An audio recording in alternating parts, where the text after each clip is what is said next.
नक्सलवाद प्रभावित राज्यों में इस प्रकार की वार्ताएं कभी सफल नहीं रही हैं। प्रेस नोट से वो अपनी मंशा जाहिर कर रहे हैं, तो क्या लगता है कि बातचीत आगे बढ़ सकती है? बातचीत की पहल को बेईमानी कहा है। इस बार उन्होंने कहा है कि 6 महीने के लिए आप जो है युद्ध विराम कर लीजिए। शांति की दिशा में एक संकेत तो हम मान सकते हैं, पर मुझे लगता है कि वार्ता के बारे में ये कोई ऐसी पहल होगी, ये कहना जल्दबाजी है।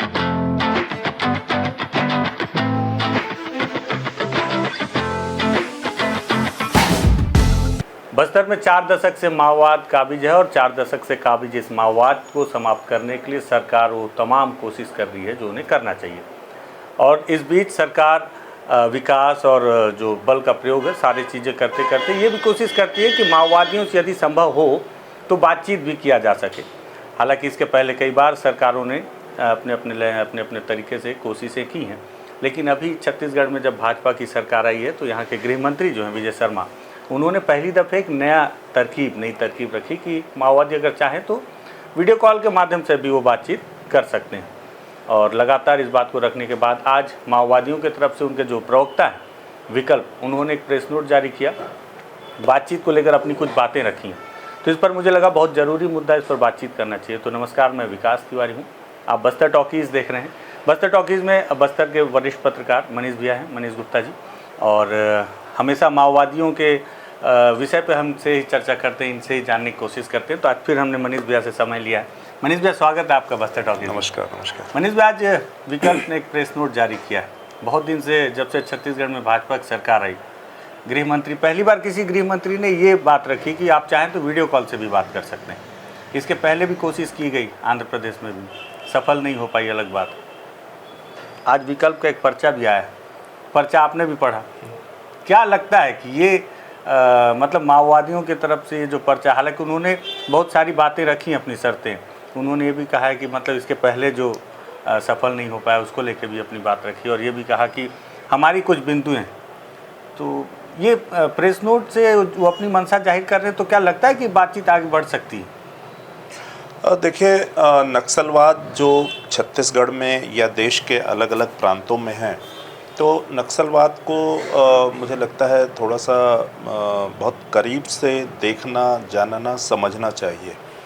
नक्सलवाद और आतंकवाद में बहुत अंतर है। देश में कई प्रांतों में आतंकवाद की समस्याएं हैं, जहां पर बातचीत के द्वारा सरकार ने कोशिश की है, हिंसा रोकने में सफल भी रही है। आमतौर पर अगर हम पूर्वांचल की बात करें, असम, नागालैंड, मिज़ोरम में अगर हम देखें, लेकिन नक्सलवाद प्रभावित राज्यों में इस प्रकार की वार्ताएं कभी सफल नहीं रही हैं। एक तो उसका सबसे बड़ा कारण ये है कि नक्सली छापामार हैं और छद्मवेश पर वो लड़ाई लड़ते हैं, और आज भी नक्सल संगठन का ओरिजिनल स्ट्रक्चर क्या है ना तो सरकार जान पाई है, ना आम लोगों को मालूम है। सुनी सुनाई बातों पे इंटरोगेशन के द्वारा जो चीज़ें निकल करके आती हैं, उनके आधार पर हम नक्सल संगठन की कल्पनाएं करते हैं। हम सब चूँकि पत्रकारिता के फील्ड से हैं, आप भी बहुत लंबा अनुभव है आपका भी घूमने का और नक्सल प्रभावित इलाकों में, तो आज भी मुझे लगता है कि नक्सलियों के चेहरे से शायद न मैं जानता हूँ न आप जानते होंगे, इक्का दुक्का लोग जो सामने आते हैं उनको हम लोग पहचान पाते हैं।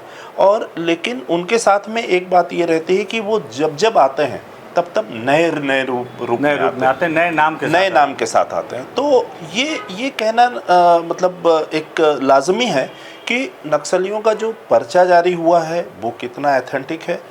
दूसरी बात, नक्सलियों ने जो बातें अपनी लिखी हैं, जो सशर्त वार्ता की उन्होंने बात कही है, उसके पहले अगर पर्चे में आप देखेंगे तो उन्होंने बातचीत की पहल को बेईमानी कहा है। हाँ, है सबसे पहली लाइन यहीं से शुरू, सबसे पहली लाइन बेईमानी है। तो अगर आप उसको बेईमानी मान रहे हैं, लेकिन ये कह रहे हैं कि अगर एक दीर्घकालिक उद्देश्य की प्राप्ति के लिए हम सशर्त वार्ता के लिए भी तैयार हैं, लेकिन जिस प्रकार का वातावरण है या अब तक जो भी प्रयास हुए हैं या जो उनकी शर्तें हैं जी, क्या वो शर्तें सरकार मानेगी?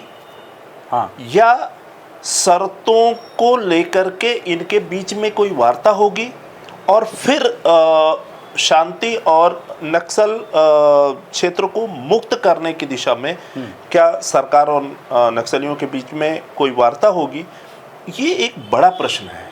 और मुझे जिस प्रकार की शर्तें लिखी हुई हैं, मुझे नहीं लगता कि कोई सरकार इन शर्तों को मानेगी।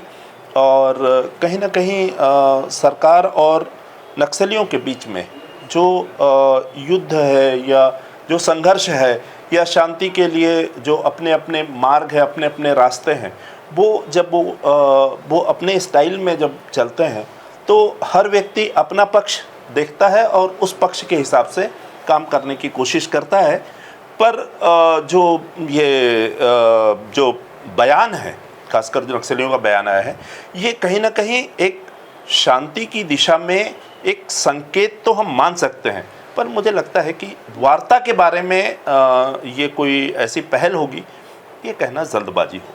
भैया, इसके पहले भी कई बार ऐसे संकेत माओवादियों की तरफ से हैं, जिसे कई बार मीडिया में प्रचारित किया गया कि माओवादियों ने जो है बातचीत के लिए अपनी हामी भरी है, लेकिन उनके शर्त ये हैं।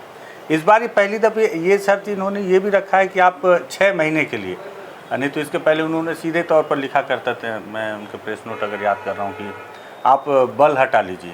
इस बार उन्होंने बल हटाने को नहीं कहा है। इस बार उन्होंने कहा है कि 6 महीने के लिए आप जो है युद्ध विराम कर लीजिए आप, और कैंप में ही आपके जवान रहें, कैंप से बाहर ना निकलें, और जो क्रॉस फायरिंग हो रही है या फर्जी मुठभेड़ें हो रही हैं लगातार, वो रोक दिए जाएं। तो 6 महीने पहले इस तरह से माहौल बनाया जाए, उसके बाद फिर उन बिंदुओं को तय किया जाए कि किन बिंदुओं पर वार्ता हो सकती है। तो ये नहीं लग रहा कि ये कुछ नया है, क्योंकि इसके पहले भी इस तरह से बातें आती रही कि आप अपने फोर्सेस हटा लीजिए, हम बातचीत करने को तैयार हैं। तो इस बार पहली दफ़े इन्होंने ये नहीं कहा कि आप फोर्स हटा लीजिए, इन्होंने कहा कि कैंप में रहने दीजिए अपने फोर्स। तो ये कुछ नयापन नहीं, देखिए, ये आप निश्चित रूप से कह रहे हैं, ये जो नया बिंदु जरूर आया है। कुल मिलाकर के अगर हम इस बिंदु का विश्लेषण करें तो हम ये बात जानते हैं, और कम से कम ऐसा लगता है कि नक्सली भी इस बात को समझ चुके हैं कि सरकार सशस्त्र मतलब जवानों के द्वारा शांति लाने की कवायद में बहुत आगे बढ़ गई है। और वो इतना आगे बढ़ गई है कि जहाँ से कोई भी राजनीतिक दल या कोई भी सरकार वो अपने बलों को विड्रॉ नहीं कर सकती। तो एक तो ये मनोवैज्ञानिक क्वेश्चन जरूर है इसमें और इसका एक मनोवैज्ञानिक अर्थ भी छिपा हुआ है कि वो महसूस तो कर लिए हैं कि फोर्स बहुत आगे बढ़ गई है। लेकिन दूसरी बात मैं बताऊं आपको कि वार्ता को लेकर के अगर हम देखें तो आंध्र प्रदेश सरकार ने 2000 के आसपास जब वहाँ पर 3-4 के आसपास, हाँ 3-4 2000 मतलब 2000 2 दशक के पहले की अगर हम बात करें तो 2003-4 के आसपास जब वार्ता की पहल की थी, YSR रेड्डी की सरकार थी, और उन्होंने नक्सलियों को कहीं ना कहीं जंगल से बाहर निकाल करके वार्ता के टेबल में बिठाने में मतलब सफलता हासिल की थी। और ये वो क्षेत्र है, ये वो समय है जबकि पहली बार किसी सरकार ने नक्सलियों पर भरोसा करके या नक्सली सरकार पर भरोसा करके जंगल छोड़ करके शहरों में आए, और उस दौरान उन्होंने अपनी मौजूदगी वहाँ पर दर्शाई। लेकिन जो इसका अनुभव है वो नक्सली गाहे बगाहे कहते भी हैं कि हमारा अनुभव बड़ा कटु रहा है, क्योंकि उसके बाद जो मारकाट मची और उनके बहुत सारे लीडर मारे गए और बेनकाब हो गए, एक्सपोज हो गए। उनको आंध्र पुलिस ने बड़ी तरीके से उनको आइडेंटिफाई करके उनके घर तक पहुंच करके साम दाम दंड भेद जो भी रणनीति रही है उसको वो करके कहीं ना कहीं उन्होंने आंध्र प्रदेश और तेलंगाना में शांति की स्थापना की। आज कम से कम वहाँ घटनाएं जो है नहीं होती, और होती हैं तो इक्का दुक्का घटनाएं होती हैं जिनको बहुत ज़्यादा आप नुकसानदायक नहीं मान सकते।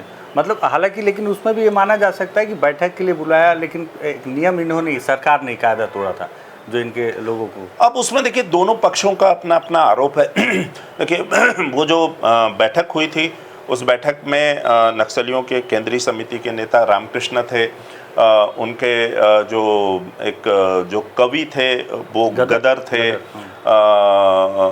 इसके अलावा बरबर राव थे, और इसके अलावा और भी कुछ नेता थे जो पहली बार सार्वजनिक रूप से उस मंच पर बैठ करके, उस टेबल पर बैठ करके, टेबल के उस पार नक्सलियों का खुले रूप में प्रतिनिधित्व किया था। तो ये तो निश्चित रूप से है। और उनके जो बड़े नेता उसके बाद जो एक एक करके मारे गए, तो उसके बाद जो है वो इलाका काफ़ी हद तक शांत हुआ था।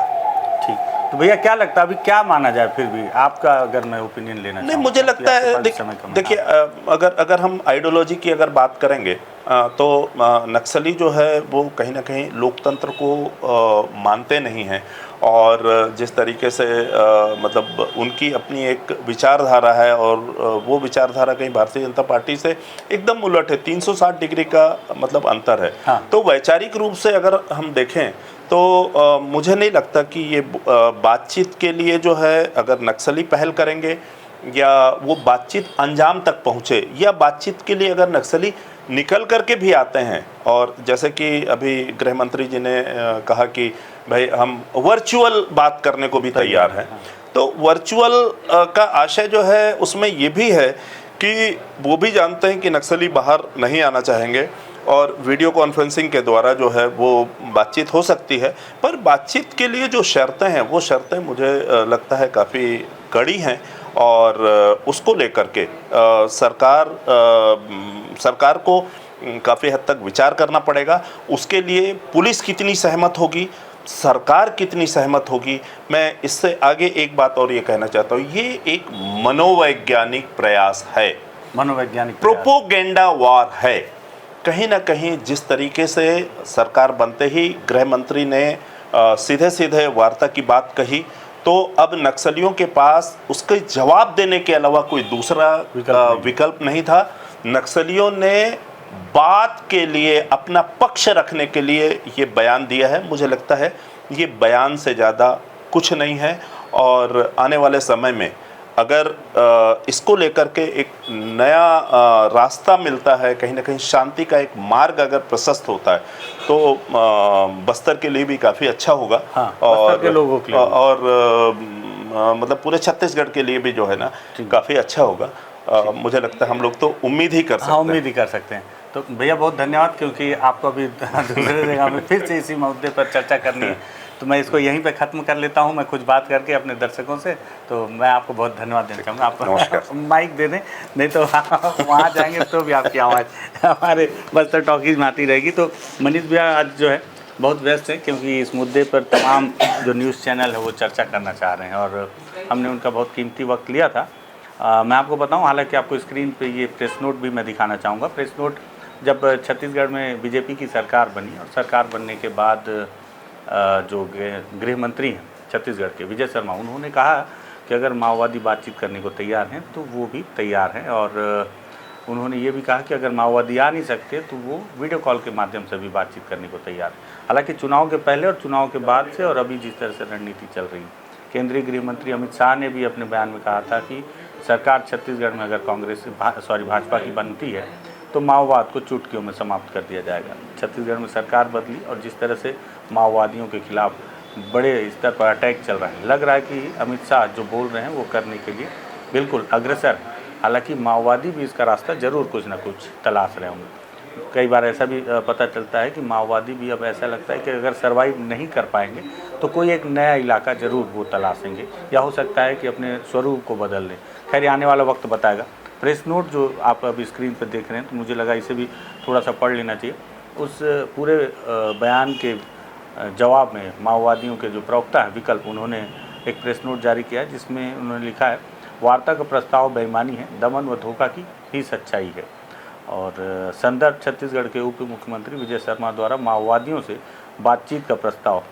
साथ ही साथ उन्होंने लिखा है कि जनता के व्यापक हितों व शांति कायम करने की दिशा में भाकपा माओवादी वार्ता के लिए हमेशा तैयार है। इसमें उन्होंने वो सारी बातें कही हैं जो वर्चुअल तरीके से बातचीत करने के बाद विजय शर्मा जी ने कही थी, और साथ ही साथ गृह मंत्री जो केंद्रीय हैं उनकी बात भी उन्होंने अपने प्रेस नोट में कही है, आपको तस्वीर नज़र आ रही होगी। लेकिन इसके साथ ही साथ उन्होंने इस बात का भी जिक्र किया है कि कैसे 1 जनवरी से 4 फरवरी के बीच 10 आदिवासियों को अलग अलग जगह फर्जी मुठभेड़ और क्रॉस फायरिंग के नाम पर मार दिया गया, जिसमें 6 माह की दूध मुही बच्ची भी है, जिसकी मौत 1 जनवरी को बीजापुर के गंगालूर इलाके में हुई थी।